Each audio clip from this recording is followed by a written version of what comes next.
คิดทั้งรถคิดทั้งเฮา JN เล่าข่าวเล่ามื้อนี้มาพบกับประคำรีวิวมาพร้อมกับ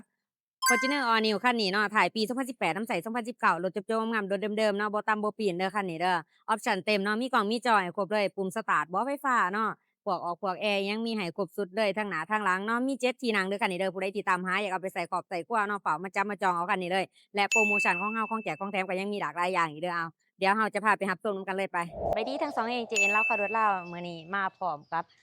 Fortuner All New คันนี้เนาะเป็นถ่ายปี18น้ำใส19เด้อคันนี้เด้อรถเดิมๆบ่ต่ำบ่ปีนเด้อจบๆงามๆแบบนี้เนาะ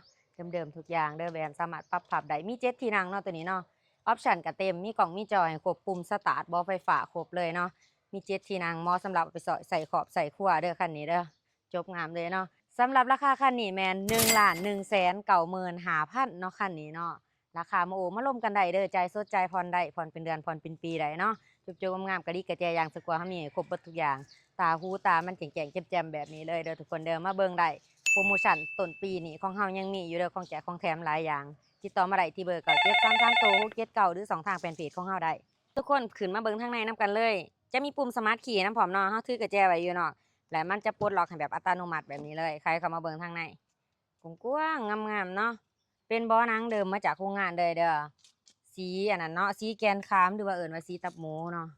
ห่อพื้น VIP ให้เรียบร้อยเนาะพื้นเหยียบพื้นหยังครบสุดนี่ทั้งขอบขางก็แม่นหุ้มห่อหนังมาจากโรงงานเบิดทุกอย่างเลยเด้อ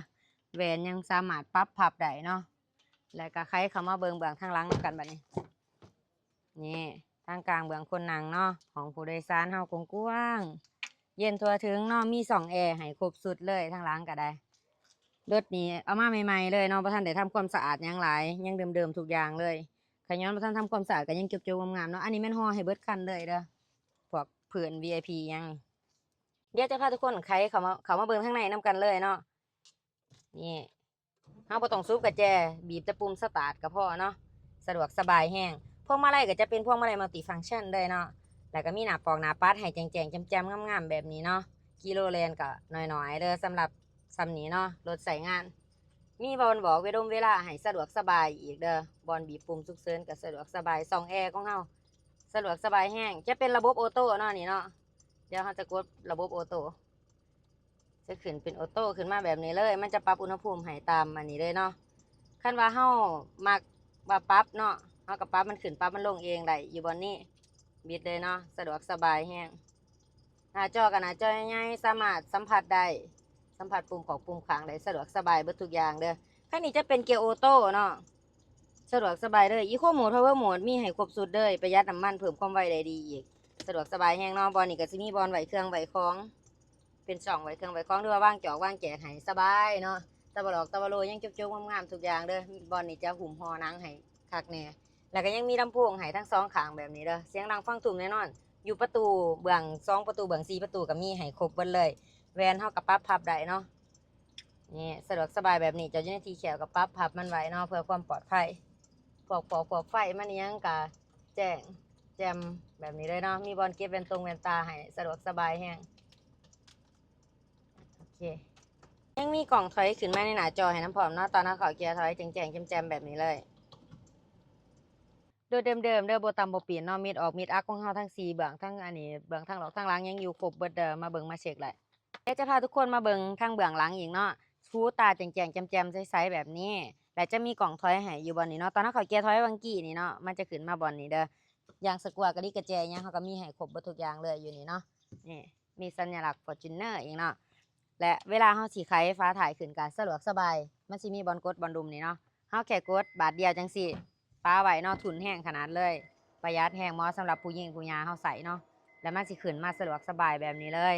มาเบิ่งทางในงามๆนี่เนาะ นี่คันเฮาทำความสะอาดเรียบร้อยเบิดเนาะคัดเพดานนี่ก็งามแจ่มอยู่แล้วเนาะแต่ขนาดนี้เฮาเอามาใหม่ๆยังบ่ทันได้ทำความสะอาดมันก็ยังงามปานนี้เนาะปูให้ทั่วถึงเลยเด้อปูให้ทั่วมาฮอดทางหลังเลย VIP ให้เนาะแล้วก็มีเบาะเสริมนี่2ข้างเนาะเมื่อเฮาต้องการใช้งานเฮาก็ปลดมันลงทั้ง2ข้างจะมีอยู่7ที่นั่งเนาะรถคันนี้เนาะนี่หัวน็อตของเฮาอยู่ครบเบิดเด้อทางหลังก็ได้อยู่ครบทั้ง2ข้างเลยเนาะเฮาเบิ่งไกลๆข้างนี้นำนี่นี่นำเนาะ รับประกันให้เลยว่ารถเดิมบ่ต่ำบ่ปีนมาเบิ่งมาเช็คได้ทั้ง2ฝากข้างนี่เนาะได้ไปบ่ให้ผิดหวังเด้อ เวลาที่เฮาสิอัดลงมันก็สิมีสัญลักษณ์บ่นี่เนาะเฮาก็บ่ต้องใส่แรงโคมลงอีกบัดนี้แค่กดซื่อๆมันก็สิลงแบบอัตโนมัติแบบนี้ให้เลยของจักของเครื่องนำกันเลยเนาะจักดีแอร์เย็นส่งแรงแหน่นเด้อบ่หัวบ่ซึมเนาะคันนี้เนาะบ่เป็นไอบ่เป็นควันเด้อตัว R ตัว L อยู่ครบเนาะนี่มีตัว L หัวน็อตของเฮาอยู่ครบเบิดเลยหม้อฟืนหม้อไฟยังใหม่ๆข้างนี้ก็เป็นตัว R เนาะอยู่ครบเลยมาเบิ่งมาเช็คไหลเด้อมาลองขับลองขี่เบิ่งบ่มักบ่เป็นหยังเนาะโลโก้ Toyota ก็ยังอยู่ครบเด้อฝากระโปรงของเฮา เดิมๆเบิดทุกอย่างเนาะเอาไปล้างไปคัดอนามัยมาแม่นแจ่มๆโลดแหละคันนี้ฝากไว้ติดเด้อคันเด้อกับรถคันนี้เนาะ Fortuner All New จบๆงามๆเนาะถ่ายปี18นำใส่19รถเดิมๆบ่ต่ำบ่เปลี่ยนรับประกันได้มาเบิ่งมาเช็กไหลเนาะออปชันเต็มมีกล่องมีจอให้ครบปุ่มสตาร์ทบ่ไฟฟ้าครบสุดเลยเนาะมี7ที่นั่งแอร์เย็นทั่วถึงอีกเนาะแวนสามารถปรับพับได้เป็นตา LED โซมหนางามๆเท่ๆแบบนี้เนาะสำหรับราคาคันนี้ก็1,195,000 บาทเนาะมาโอ้มาลมกันได้ใจสดใจผ่อนได้ผ่อนเป็นเดือนผ่อนเป็นปีได้เนาะผ่อนได้ทุกสกุลเงินเด้อสำหรับโปรโมชั่นในต้นปีนี้เฮายังมีอยู่เด้อของแจกของแถมหลากหลายอย่างมาโอ้มาลมกันได้เนาะราคาเนาะผ่อนได้ทุกสกุลเงินเด้อสำหรับลูกค้าท่านใดที่สนใจติดต่อมาได้ที่เบอร์ของเฮา97332679หรือ2ทางแฟนเพจ JN เล่าข่าวลดเล่าของเฮาก็ได้เนาะขอขอบใจทุกคนที่รับชมเฮาเนาะฝากกดไลค์กดแชร์กดติดตามช่องของเฮาไว้เด้อขอบใจบ๊ายบาย